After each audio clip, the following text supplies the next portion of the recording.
আসসালামু আলাইকুম, শুভেচ্ছা আমন্ত্রণ জানাচ্ছি দেশের এবং দেশের বাইরের সকল দর্শক শ্রোতাকে চ্যানেল আই সংবাদ আয়োজন নিয়ে বার্তা কক্ষে রয়েছি আহমেদ মেহেদী হাসান। সংবাদের শুরুতেই চলুন জেনে নেওয়া যাক সুপার ফ্রেশ ফর্টিফাইড সয়াবিন তেল সংবাদ শিরোনাম।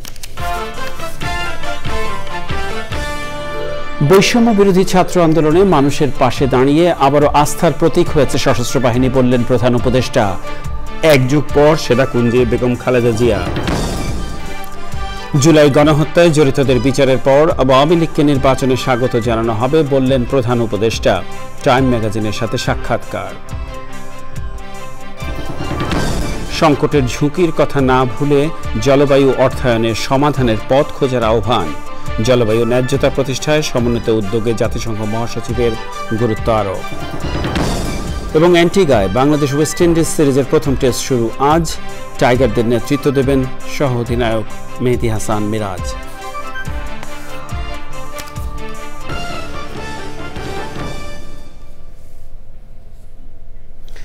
সংবাদ শিরোনামগুলো জানাচ্ছিলাম। প্রিয় দর্শক, এখনকার সংবাদ আয়োজন একই সঙ্গে চ্যানেল আইয়ের ইউটিউব চ্যানেলে এবং চ্যানেল আইয়ের ওটিটি প্ল্যাটফর্ম আই স্ক্রিনে লাইভ স্ট্রিমিং হচ্ছে। যাওয়া যাক বিস্তারিত সংবাদে। অন্তর্বর্তী সরকারের প্রধান উপদেষ্টা ডক্টর মোহাম্মদ ইউনূস বলেছেন, বৈষম্য বিরোধী ছাত্র আন্দোলনে দেশের মানুষের পক্ষে দাঁড়িয়ে আবারও আস্থার প্রতীক হয়ে উঠেছে বাংলাদেশ সশস্ত্র বাহিনী। সশস্ত্র বাহিনী দিবস উপলক্ষে সেনাকুঞ্জের সংবর্ধনা অনুষ্ঠানে তিনি বলেন, দেশের ক্রান্তি লগ্নে সবসময় মানুষের পাশে ছিল সশস্ত্র বাহিনী। দীর্ঘদিনের অসুস্থতা সত্ত্বেও বিশেষ দিনে সবার সঙ্গে শরিক হওয়ায় সাবেক প্রধানমন্ত্রী ও বিএনপি চেয়ারপারসন বেগম খালেদা জিয়াকে ধন্যবাদ জানান প্রধান উপদেষ্টা। সাদিক মাহমুদের রিপোর্ট।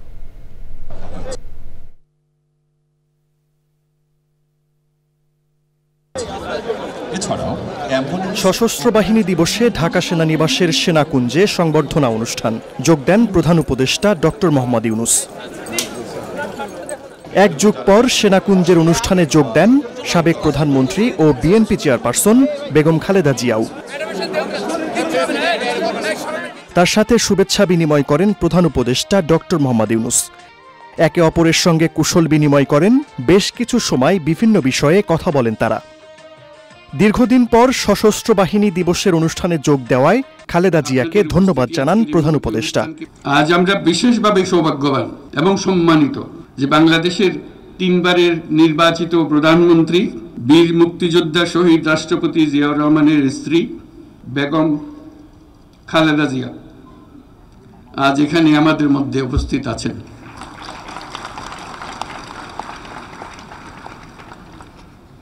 এক যুগ ধরে তিনি এই মহাসম্মেলনীতে অংশগ্রহণ করার সুযোগ পান নাই।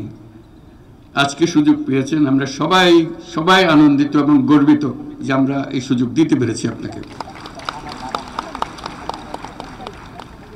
শারীরিক অসুস্থতা সত্ত্বেও এই বিশেষ দিবসে সবার সঙ্গে শরীক হওয়ার জন্য আপনাকে আবারও ধন্যবাদ। আমরা তার আশু রোগমুক্তি কামনা করছি এবং এই অনুষ্ঠানে বিশেষভাবে স্বাগত জানাচ্ছি। মহান মুক্তিযুদ্ধে বাংলাদেশ সশস্ত্র বাহিনীর সাহসী ভূমিকার কথা উল্লেখ করে ডক্টর ইউনূস বলেন, দেশের ক্রান্তিকালে সবসময় মানুষের পাশে থাকে সশস্ত্র বাহিনী। স্বাধীনতার সূচনা লগ্ন থেকেই দেশের স্বাধীনতা ও সার্বভৌমত্ব রক্ষা এবং নিরাপত্তা নিশ্চিত করার পাশাপাশি দেশ গঠন ও জাতীয় দুর্যোগ মোকাবেলায় সশস্ত্র বাহিনী সবসময় জনগণের পাশে থেকে কাজ করে আসছে।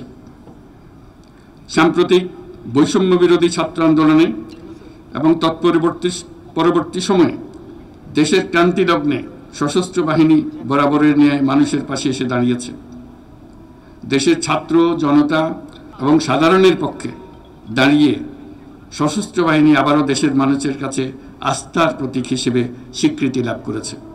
অনুষ্ঠানে 3 বাহিনী প্রধান, বিভিন্ন রাজনৈতিক দলের নেতা, সামরিক বেসামরিক কর্মকর্তা ও তাদের পরিবারের সদস্যরা উপস্থিত ছিলেন। আমন্ত্রিত অতিথিদের সাথে কুশল বিনিময় করেন প্রধান উপদেষ্টা ডক্টর মোহাম্মদ ইউনূস। সাদি মাহমুদ, চ্যানেল আই, ঢাকা। এক যুগ পর সেনাকুঞ্জে সশস্ত্র বাহিনীর অনুষ্ঠানে যোগ দিলেন সাবেক প্রধানমন্ত্রী ও বিএনপি চেয়ারপারসন বেগম খালেদা জিয়া। সশস্ত্র বাহিনী দিবস উপলক্ষে সেনাকুঞ্জে সংবর্ধনা অনুষ্ঠানে যোগ দেন তিনি। বেগম জিয়ার চিকিৎসক ও বিএনপির স্থায়ী কমিটির সদস্য অধ্যাপক AZM জাহিদ হোসেন জানিয়েছেন, দায়িত্ববোধ থেকেই সশস্ত্র বাহিনীর অনুষ্ঠানে যোগ দিয়েছেন খালেদা জিয়া। শীঘ্রই চিকিৎসার জন্য সাবেক প্রধানমন্ত্রী দেশের বাইরে যাবেন বলেও জানান তিনি। রাহুল রায়ের রিপোর্ট। 2012 সালে সর্বশেষ সশস্ত্র বাহিনী দিবসে সেনাকুঞ্জের অনুষ্ঠানে অংশ নিয়েছিলেন সাবেক প্রধানমন্ত্রী বেগম খালেদা জিয়া। 12 বছর পর আবারও সেনাকুঞ্জে বেগম জিয়া। 2018 সালের 5 ফেব্রুয়ারির পর সরাসরি কোনো কর্মসূচিতে অংশ নিলেন সাবেক প্রধানমন্ত্রী। বেগম খালেদা জিয়াকে গুলশানের বাসা থেকে সেনাকুঞ্জে নিতে সেনাবাহিনীর প্রোটোকল ছিল সেনাবাহিনীর বিশেষ অ্যাম্বুলেন্সও। তবে নিজস্ব গাড়িতেই সেনাকুঞ্জে যান তিনি।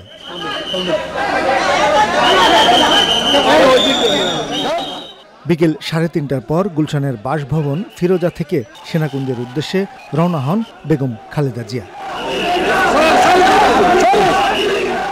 এ সময় পরিবারের সদস্য, প্রেস উইংয়ের সদস্য এবং ব্যক্তিগত চিকিৎসক ও স্থায়ী কমিটির সদস্য অধ্যাপক AZM জাহিদ হোসেন তার সঙ্গে ছিলেন।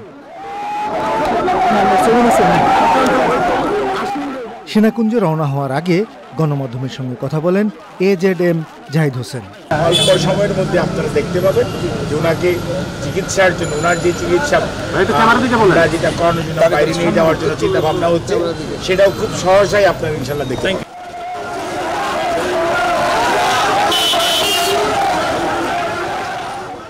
দলের মহাসচিব মির্জা ফখরুল ইসলাম আলমগীর, স্থায়ী কমিটির সদস্য সহ বিএনপির 26 জন সিনিয়র নেতাকে আমন্ত্রণ জানানো হয় সশস্ত্র বাহিনীর সংবর্ধনা অনুষ্ঠানে। এদেশের স্বাধীনতা সার্বভৌমত্বের অতন্দ্র প্রহরী, গণতন্ত্রের আপসীন নেত্রী, দেশনেত্রী বেগম খালেদা জিয়া, তিনি দীর্ঘ 12 বছর পরে তিনি সশস্ত্র বাহিনী দিবস উপলক্ষে আজকে সেনাকুঞ্জে গিয়েছিলেন এবং আজকের এই ঘটনা নিঃসন্দেহে এই দেশের স্বাধীনতা সার্বভৌমত্বের যে আন্দোলন, রক্ষার যে আন্দোলন, গণতন্ত্র রক্ষার যে আন্দোলন, ফিরে পাওয়ার যে আন্দোলন, সেই আন্দোলনে একটা অনেক বড় ইতিবাচক ভূমিকা পালন করবে। বিএনপি চেয়ারপারসন ছাড়াও অনুষ্ঠানে আমন্ত্রণ জানানো হয় দলের ভারপ্রাপ্ত চেয়ারম্যান তারেক রহমানকে। 2009 সালের পর আবারও আমন্ত্রণ পেলেন তিনি। রাহুল রায়, চ্যানেল আই, ঢাকা। অন্তর্বর্তী সরকারের প্রধান উপদেষ্টা ডক্টর মোহাম্মদ ইউনূস বলেছেন, আগে জুলাই আগস্টে বৈষম্য বিরোধী ছাত্র আন্দোলনের শহীদ ও আহতের ঘটনায় জড়িত আওয়ামী লীগ ও তাদের সহযোগীদের প্রত্যেকের বিচার নিশ্চিত করা হবে। তারপর আওয়ামী লীগকে নির্বাচনে প্রতিদ্বন্দ্বিতা করার জন্য স্বাগত জানানো হবে। নির্বাচন নিয়ে তাড়াহুড়া করতে চান না জানিয়ে প্রধান উপদেষ্টা বলেন, এখনো নির্বাচনের কোনো তারিখ দেয়া হয়নি। রিয়াজ ইসলামের রিপোর্ট। টাইম ম্যাগাজিনকে দীর্ঘ সাক্ষাৎকার দিয়েছেন প্রধান উপদেষ্টা ডক্টর মোহাম্মদ ইউনূস। জুলাই আগস্টের গণ অভ্যুত্থানে শহীদ ও আহতদের নিয়ে কথা বলার পাশাপাশি দেশকে পুনর্গঠন, আওয়ামী লীগের রাজনীতি ও নির্বাচন নিয়ে কথা বলেন তিনি। প্রধান উপদেষ্টা বলেন, বিচারে আওয়ামী লীগ ও তাদের সহযোগীরা অপরাধী প্রমাণিত না হলে নির্বাচনে অংশগ্রহণের অধিকার পাবেন। যারা অপরাধী নন তারা নির্বাচনে অংশগ্রহণের জন্য অন্যদের মতোই স্বাধীন বলে জানান তিনি। শেখ হাসিনার ভারতে আশ্রয়ের বিষয়ে ডক্টর ইউনূস বলেন, তিনি ভারতে বসে সরকারের বিরুদ্ধে অপপ্রচার চালিয়ে যাচ্ছেন। এটা অনেক সমস্যার কারণ হয়ে দাঁড়িয়েছে। সংখ্যালঘু সম্প্রদায় নিয়ে ডোনাল্ড ট্রাম্পের পোস্টের বিষয়ে ডক্টর ইউনূস বলেন, ট্রাম্পের সঙ্গে এই বিষয়ে আলোচনা হবে বলে প্রত্যাশা করেন তিনি। আওয়ামী লীগ সরকারের আমলে $1,000 কোটি পাচারের অর্থ উদ্ধারে কাজ করবেন বলে টাইম ম্যাগাজিনকে জানিয়েছেন ডক্টর মোহাম্মদ ইউনূস। রাষ্ট্র সংস্কারের কার্যক্রমের সঙ্গে মানুষের জীবন মান উন্নত করাই একমাত্র স্বৈরাচারকে ফিরে আসা রুখে দিতে পারে বলে জানান তিনি। রিয়াজ ইসলাম, চ্যানেল আই। এদিকে বৈষম্য বিরোধী ছাত্র জনতার অভ্যুত্থানে আহতদের উন্নত চিকিৎসার জন্য সর্বোচ্চ চেষ্টা চলছে বলে জানিয়েছেন স্বাস্থ্য বিষয়ক কেন্দ্রীয় উপকমিটির সদস্য শাহরিয়ার মোহাম্মদ ইয়ামিন। চ্যানেল আইকে তিনি বলেন, গুরুতর আহত 5 জনকে উন্নত চিকিৎসার জন্য সিঙ্গাপুর ও থাইল্যান্ড পাঠানো হয়েছে। পর্যায়ক্রমে অন্যদের বিষয়ে ব্যবস্থা নেওয়া হবে। শীঘ্রই হতাহতদের পুনর্বাসন শুরু হবে বলেও জানান তিনি। শহীদুল্লাহ রাজুর রিপোর্ট। কোটা সংস্কারের দাবিতে শিক্ষার্থীদের আন্দোলন গণ অভ্যুত্থানে রূপ নেয়। শেষ পর্যন্ত পতন ঘটে শেখ হাসিনার নেতৃত্বাধীন আওয়ামী লীগ সরকারের। বৈষম্য বিরোধী ছাত্র আন্দোলনের মেডিকেল উইং এর তথ্য অনুযায়ী ছাত্র জনতার আন্দোলনে আহত হয়েছেন প্রায় 20,000, নিহত হয়েছেন 1,600 জনের বেশি। এর মধ্যে 900 জনকে শনাক্ত করা গেছে। এক চোখ ক্ষতিগ্রস্ত হয়েছে 550 জনের, আর 51 জনের 2 চোখই নষ্ট হয়ে গেছে। হাত পা হারিয়েছেন 21 জন, 13 জনের কৃত্রিম অঙ্গ প্রতিস্থাপন করা হয়েছে। স্বাস্থ্য বিষয়ক কেন্দ্রীয় উপকমিটির সদস্য শাহরিয়ার মোহাম্মদ ইয়ামিন বলেন, রায়ের বাজার বৌদ্ধভূমিতে 127টি কবর শনাক্ত করা হয়েছে। 127টা নিখোঁজ কবর শনাক্ত করা গেছে, যেটা রায়ের বাজার বৌদ্ধভূমিতে। এবং এমনও হয়েছে যে প্রত্যেকটা কবরে অন্তত 3-4টা করে লাশও আছে, যারা এই কাজ করছিলেন তাদের ভাষ্য অনুসারে। তো আমি যদি টোটাল ক্যালকুলেশনের একটা আনুমানিক যদি দাঁড় করাই, তাহলে শহীদের সংখ্যা 2,500 থেকে 3,000 প্লাস। পর্যাপ্ত চিকিৎসা সুবিধা না পাওয়ার বিষয়ে অভিযোগ ও সার্বিক অগ্রগতি সম্পর্কে জানান তিনি। জুলাই ফাউন্ডেশনের প্রথম আমরা 100 কোটি টাকা বাজেট দিয়ে শুরু করছিলাম। সো সময়ের প্রেক্ষাপটে আমরা সেটা বাড়িয়ে প্রায় 1,000 কোটি টাকার আমরা বাজেট নির্ধারণ করেছি। সো আমাদের এই আহত এবং শহীদ যোদ্ধা যারা আছেন, সর্বোচ্চ সাপোর্ট এবং তারা যেন পায় সেই চেষ্টাটা জুলাই ফাউন্ডেশন করে যাচ্ছে। ছাত্র জনতার অভ্যুত্থানে আহত ও নিহতদের বিভিন্ন তথ্য ছাড়াও যে কোনো সমস্যায় জুলাই শহীদ স্মৃতি ফাউন্ডেশনের হটলাইন 16000 নম্বরে যোগাযোগ করতে বলা হয়েছে। Shahidullah Raju, channel I, Dhaka. 2023 সালে বাংলাদেশে বিদেশি বিনিয়োগ প্রায় $4 বিলিয়ন কথা বলা হলেও প্রকৃতপক্ষে তা ছিল $1 বিলিয়নেরও নিচে। বিনিয়োগ উন্নয়ন কর্তৃপক্ষ বিডার নতুন চেয়ারম্যান কথা জানিয়েছেন। বিনিয়োগ না আসার পেছনে দুর্নীতিসহ 5টি সমস্যাকে চিহ্নিত করে কাজ শুরু করেছেন তিনি। বর্তমানে রাজনৈতিক ঝুঁকি কমে যাওয়া, বৈদেশিক মুদ্রার বিনিময় হার ও রিজার্ভ স্থিতিশীল থাকা এবং লাইসেন্স সহজীকরণের উদ্যোগ নেয়ায় বিনিয়োগ বৃদ্ধির সম্ভাবনা দেখছে বিডার। বাংলাদেশে বিদেশি বিনিয়োগ বাড়াতে নানা সময়ে নানা উদ্যোগ নেওয়া হলেও তা পুরোপুরি কাজে আসেনি। গত 28শে মে বাংলাদেশ ব্যাংকের প্রকাশিত এক প্রতিবেদন অনুযায়ী গত বছর বাংলাদেশে সরাসরি বিদেশি বিনিয়োগ কমেছে 14%। একই সময়ে নতুন বিনিয়োগ কমেছে 31%।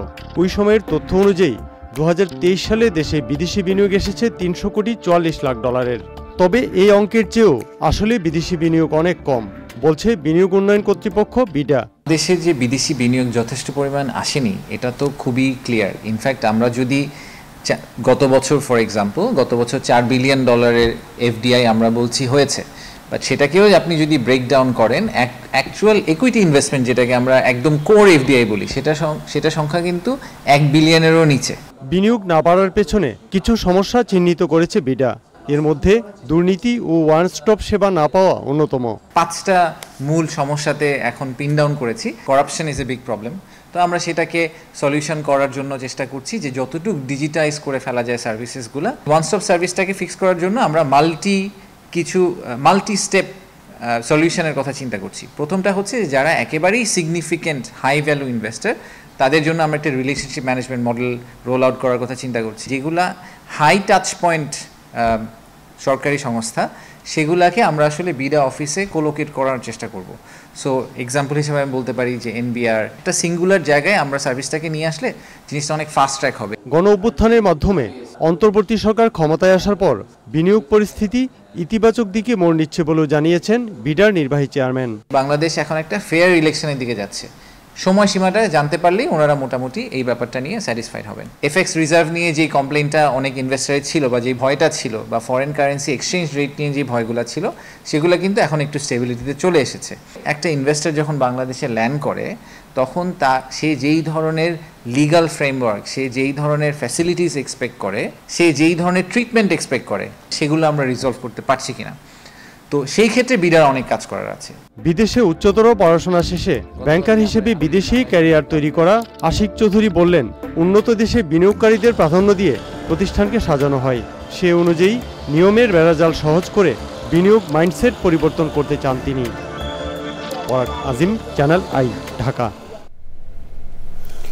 সংকটের ঝুঁকির কথা কখনো না ভুলে জলবায়ু অর্থায়নে কার্যকর সমাধানের পথ বের করার আহ্বান জানিয়েছেন জাতিসংঘ মহাসচিব অ্যান্তোনিও গুতেরেস।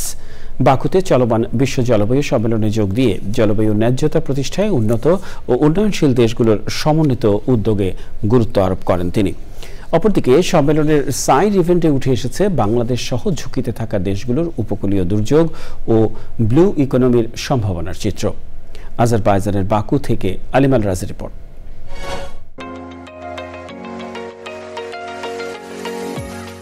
জলবায়ু অভিঘাত ও মানবসৃষ্ট দুর্যোগে থুকছে ধরিত্রী।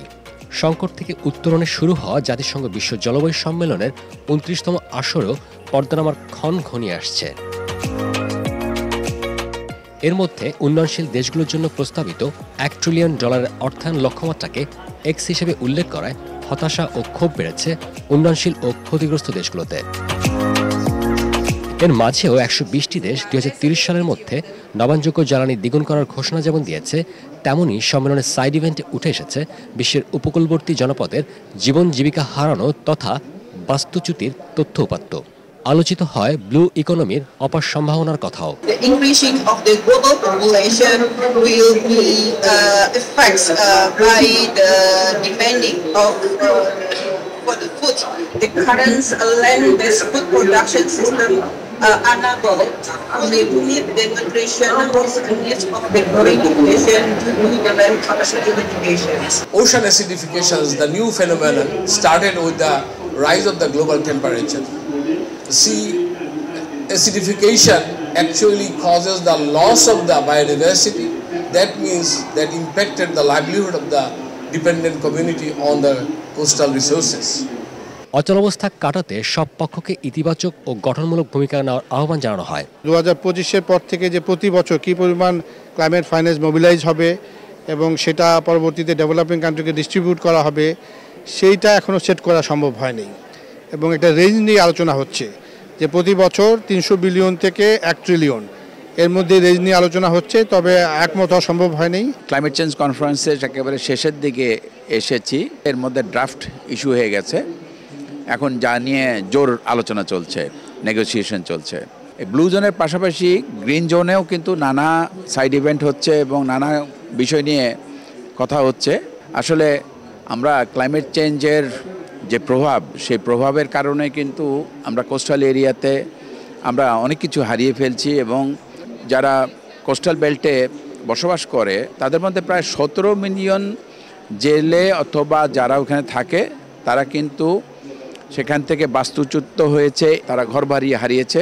এটা একটা বিশাল সমস্যা। সম্মিলিত একটি প্রচেষ্টার মাধ্যমে এখনই যদি আমরা সবাই নজর না দেই, তাহলে কিন্তু ভবিষ্যতে আমাদের এই যে জনগোষ্ঠী যারা কোস্টাল এরিয়াতে থাকে তারা কিন্তু বিশাল একটা বিপর্যয়ে পড়ে যাবে। শেষ সময়ে এসেও কার্যকর সমাধানের পথে না যাওয়া, জীবাশ্ম জ্বালানি বন্ধ সহ বাসযোগ্য ধরিত্রী বিনির্মাণের দাবিতে ব্যাপক বিক্ষোভ করে যাচ্ছে পরিবেশবাদী ব্যক্তি ও সংগঠন। আর মাত্র একদিন পরেই শেষ হতে যাচ্ছে 29তম বিশ্ব জলবায়ু সম্মেলন। বিভিন্ন খাতে বরাদ্দ ও অর্থ ছাড়ে ঠিক কী সিদ্ধান্ত আসতে পারে, মূলত সেদিকেই তাকিয়ে আছে ক্ষতিগ্রস্ত ও ঝুঁকিতে থাকা দেশগুলো। তবে ধনী দেশগুলো যদি তাদের অবস্থান পরিবর্তন করতে না পারে, তাহলে ভালো কোনো চুক্তিতে পৌঁছানো কঠিন হবে বলে মনে করছেন জলবায়ু বিশেষজ্ঞরা। আজারবাইজানের বাকু থেকে আলিমাল রাজি, চ্যানেল আই। বিরতির পরে আবারও ফিরে এলাম চ্যানেল আই সংবাদে। ব্যবসায়ীদের সতর্ক করে বাণিজ্য উপদেষ্টা শেখ বশিরউদ্দিন বলেছেন, গুটি কয়েক ব্যবসায়ীর কাছে বাজার জিম্মি থাকবে না। সরবরাহে কোনো কৃত্রিম সংকট তৈরি করলে অথবা বাজার অস্থিতিশীল করতে চাইলে কঠোর ব্যবস্থা নেওয়া হবে। চট্টগ্রাম সার্কিট হাউসে টিসিবির পণ্য বিতরণে সার্বিক কার্যক্রম ও দ্রব্য মূল্য বিষয়ে মতবিনিময় সভায় প্রধান অতিথির বক্তব্যে উপদেষ্টা এসব কথা বলেন। চট্টগ্রামের বিভাগীয় কমিশনার মোহাম্মদ তোফায়েল ইসলামের সভাপতিত্বে সভায় বক্তৃতা করেন বাণিজ্য মন্ত্রণালয়ের সচিব মোহাম্মদ সেলিম উদ্দিন, ভোক্তা অধিকার সংরক্ষণ অধিদপ্তরের মহাপরিচালক Alim Akhtar Khan, TCB chairman brigadier general Mohammad Mustafa Iqbal ও সংশ্লিষ্টরা। বাজারে বেশ কিছু পণ্যে অলরেডি একটা পজিটিভ অবস্থান তৈরি হয়েছে। অলরেডি পেঁয়াজের দাম কমতে শুরু করেছে। আশা করি আলুর দামও শীঘ্রই নেমে আসবে। যতদিন না নামে ততদিন পর্যন্ত টিসিবি একেবারে নিবিড়ভাবে বাজারে থাকবে। টিসিবি 350 ট্রাক কার্যক্রম পরিচালনা করছে। এটাকে খুবই দ্রুত আমরা 400 ট্রাকে ওঠানোর চেষ্টা করছি। অনুষ্ঠিত হলো ফোরাম 40 আয়োজিত গানের আসর। বৃহস্পতিবার সন্ধ্যায় বিশ্ব সাহিত্য কেন্দ্রে এই আয়োজন করা হয়। সেখানে গান এবং গজল পরিবেশন করেন ভারতের শাস্ত্রীয় সঙ্গীত শিল্পী রেহানা রহমান, যিনি ওস্তাদ গোলাম আলী খানের শিষ্য ছিলেন। আয়োজনে যোগ দিতে আসেন বিশিষ্টজনেরা।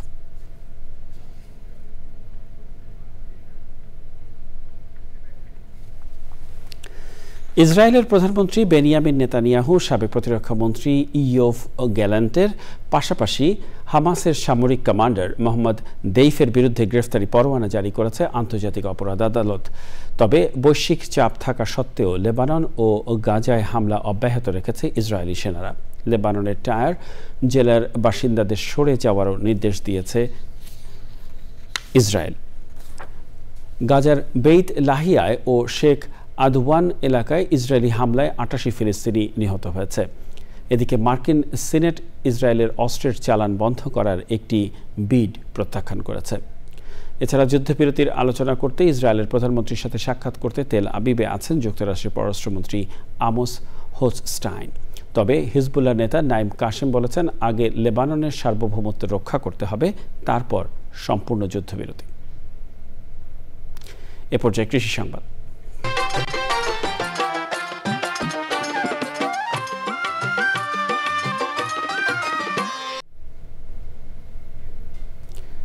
গাইবান্ধায় এবছরও মুড়ি কাটা পেঁয়াজের চাষ বৃদ্ধি পেয়েছে। অনুকূল আবহাওয়া আর সময় মতো সার, সেচ ও সঠিক পরিচর্যা করায় উৎপাদিত পেঁয়াজের ফলন নিয়ে আশাবাদী চাষিরা। গাইবান্ধা প্রতিনিধি ফারুক হোসেনের পাঠানো তথ্য ও ভিডিও চিত্রে আল মুকসিদের রিপোর্ট। গাইবান্ধা জেলার বেশ কিছু উপজেলার কৃষক মুড়ি কাটা পেঁয়াজ চাষ করছেন। শীতের শুরুতেই পেঁয়াজ পাতাসহ বিক্রি হলেও পরে তা মুড়ি কেটে বিক্রি করেন কৃষক। আমি এবার গাড়ছি 5 মণ, ভাই বাঁচতে আমার সবাই ভাই সবাই গাড়ি আমরা 10 মণ, 5 মণ, 15 মণ এরকম। আমরা ফুলকোটাও বিক্রি করি, পাতাটাও বিক্রি করতে পারি এবং যে বলটা থাকে সেটাও আমরা বিক্রি করি। অল্প সময়ের মধ্যে আমরা এটা করে আলু চাষ করি। অনুকূল আবহাওয়া আর সময় মতো সার, সেচ, পরিচর্যা ও রোগবালাই দমনে কীটনাশক প্রয়োগ করায় এবার মুড়ি কাটা পেঁয়াজের ফলন ভালো হয়েছে বলছেন কৃষকরা। 45 থেকে 50-60 দিনের মধ্যে আমরা ওই আবারটা তুলে আবার আলু চাষ করতে পারি, ভুট্টা চাষ করতে পারি, মানে অনেক ধরনের আমরা আবাদ করতে পারি। আর কিষেন, পেঁয়াজ, ঔষধ সব মিলে 90,000 টাকা খরচা। তা আমরা তো আশাবাদী যে আমরা 2-2.5 লক্ষ টাকার মতো বিক্রি আসতে পারে। পেঁয়াজের ফলন বাড়াতে মাঠ পর্যায়ে কৃষকদের প্রযুক্তিগত পরামর্শ ও সহায়তা দিচ্ছে কৃষি বিভাগ। কৃষকরা এইটা আসলে করে কম সময়ে যাতে অধিক লাভ, সেক্ষেত্রে আমরা কৃষি বিভাগ থেকে কৃষকদের পরামর্শ দিচ্ছি। আমরা শাকসবজির পাশাপাশি তাদেরকে মুড়ি কাটা পেঁয়াজ চাষ করার জন্য উদ্বুদ্ধকরণ করতেছি। আমরা আশা রাখতেছি কৃষক যদি এটা অতি তাড়াতাড়ি ফলাতে পারে তাহলে কৃষক অবশ্যই লাভবান হবে। জেলায় এবছর 1944 হেক্টর জমিতে মুড়ি কাটা পেঁয়াজ চাষ হয়েছে। মৌসুম শেষে পেঁয়াজ চাষের লক্ষ্যমাত্রা ছাড়িয়ে যাবে বলে আশা করছেন স্থানীয় কৃষি সম্প্রসারণ বিভাগ। আল মুকসিদ, চ্যানেল আই। দেখবেন প্রকৃতি সংবাদ।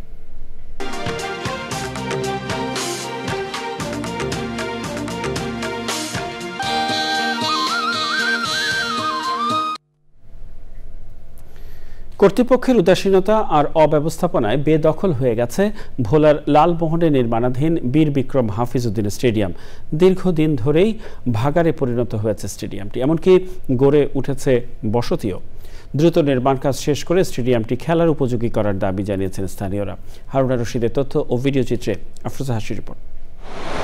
2008 সালে ভোলা চরফ্যাশন আঞ্চলিক মহাসড়কের পাশে লালমোহনে শুরু হয় বীর বিক্রম হাফিজউদ্দিন স্টেডিয়ামের নির্মাণ কাজ।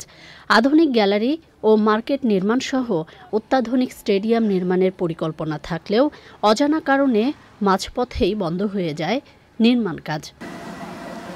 দীর্ঘদিন ধরেই মাঠটিকে ময়লার ভাগাড় হিসেবে ব্যবহার করছে লালমোহন পৌরসভা। পরিণত হয়েছে গরু ছাগলের বিচরণ ক্ষেত্রে। যুব সমাজ আছে, তারা এই স্টেডিয়ামে খেলাধুলা করতে পারে না, আগে খেলছিল।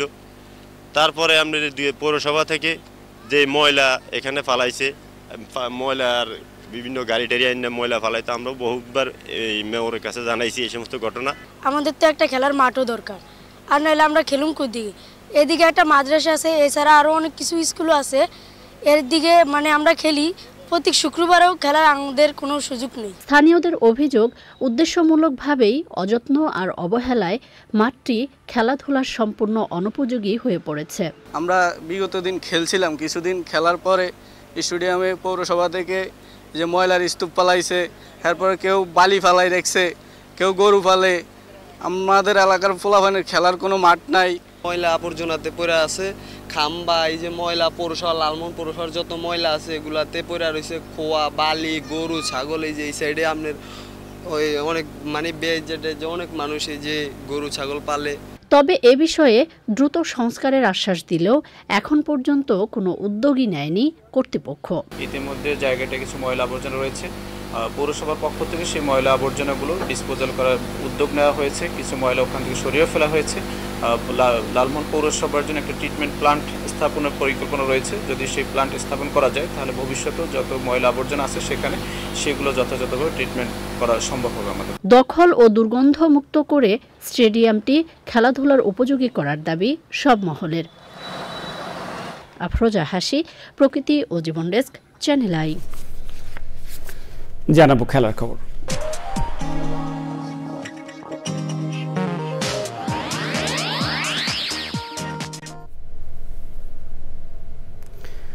সাফ জয়ী বাংলাদেশ নারী ফুটবল দলের অধিনায়ক সাবিনা খাতুন এবং দলের গুরুত্বপূর্ণ দুই সদস্য মাসুরা পারভিন এবং আফইদা খন্দকারকে সংবর্ধনা দিল সাতক্ষীরা জেলাবাসী। 3 ফুটবলারই সাতক্ষীরার সন্তান। জেলা শিল্পকলা একাডেমিতে আয়োজিত লাল গালিচা সংবর্ধনা অনুষ্ঠানে সভাপতিত্ব করেন সাতক্ষীরার জেলা প্রশাসক মোস্তাক আহমেদ। উপস্থিত ছিলেন অতিরিক্ত জেলা প্রশাসক বিষ্ণুপদ পাল এবং পুলিশ সুপার মনিরুল ইসলাম। সাবেক ফিফা রেফারি তৈয়ব হাসানের সঞ্চালনায় অনুষ্ঠানে আরও বক্তব্য রাখেন জেলা বিএনপির আহ্বায়ক সৈয়দ ইফতেখার আলী, সরকারি কলেজের অধ্যক্ষ আবুল হাশেম, বাসুদেব বসু সহ অন্যরা। নারী ফুটবল দলের অধিনায়ক সাবিনা খাতুন বলেন, শুধু ফুটবলে নয় পুরো ক্রীড়াঙ্গনেই সাতক্ষীরার খেলোয়াড়রা দেশের জন্য সম্মান বয়ে আনছেন। তিনি জেলার সার্বিক ক্রীড়াঙ্গনের উন্নয়নে কাজ করতে সংশ্লিষ্টদের তাগিদ দেন।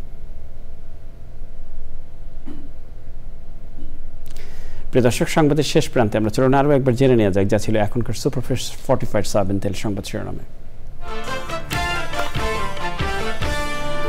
বৈষম্য বিরোধী ছাত্র আন্দোলনে মানুষের পাশে দাঁড়িয়ে আবারও আস্থার প্রতীক হয়েছে সশস্ত্র বাহিনী, বললেন প্রধান উপদেষ্টা।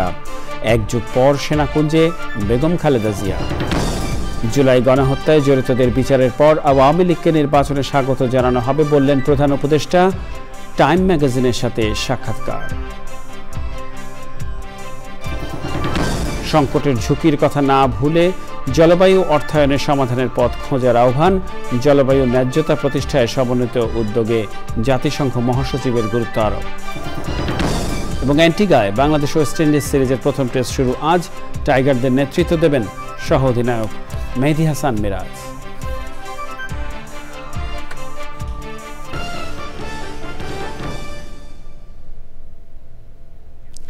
প্রিয় দর্শক, চ্যানেলে সর্বশেষ সংবাদ জানতে ভিজিট করুন channelionline.com এ যুক্ত থাকুন আমাদের সোশ্যাল মিডিয়া প্ল্যাটফর্মগুলোর সাথে। এর সাথে শেষ করছি এখনকার সংবাদ আয়োজন। সংবাদে এতক্ষণ আমাদের সাথে থাকার জন্য সংবাদ টিমের সবার পক্ষ থেকে আপনাদের আবারও শুভেচ্ছা।